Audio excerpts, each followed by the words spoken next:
ย่านได้เดย่านบ่เป็นคือรังเบ้า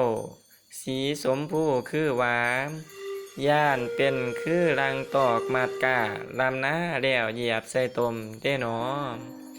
ต่อไปข้าพระเจ้าจะขออ่านบทก่อนที่มีชื่อว่า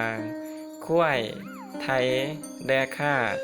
ซึ่งประพันธ์โดยอาจารย์สุขสวรรค์จันทจักรน้ำปากกาบัวบางบึง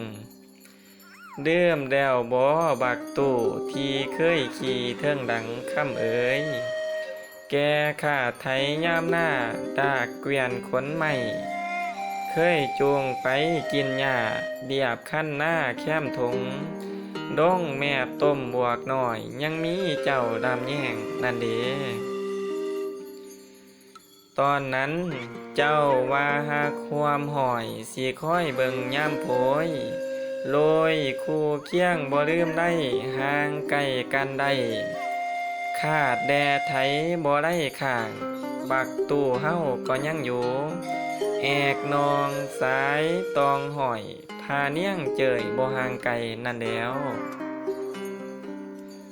แต่ว่าไทยขาดเสือเพ้อจากจอนนี้ไปอาศัยเมืองบังทินภูมิเวียงกวางเน่าสถานเรื่องเดืองแสงสีใสสว่างโย่ทางกินดื่มเขี้ยวโลดอาหารแสบสอยผะลืมจ่อยเก่าดังบักตู้เฮา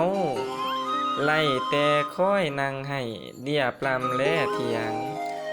นึกจะเห็นยังไทยแอกข้อพาเนียงน้อยไล่เพียงฝันด้อยเลื่อนแนวขาดไทยบ่เห็นหูบักตู้โมบมอบให้เคียงกานบ่รำแด้นั่นแล้วเมื่อก่อนหน้าขาดคนเคียงคู่ควายเขาเศร้าสวยแดงมีไทยพำควายเพียงพร้อมยินเสียงหุยหุยห้องห้องตู่ห้องหน้าน้องท่ามเดียบบ้านก็มีตู่สวยแหงแต่ว่า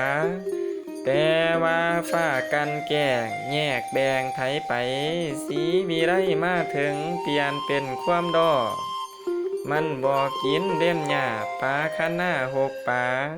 หาแต่กินกอบนำกระเป๋าหน่อยจอยดงเจ้าเอ๋ย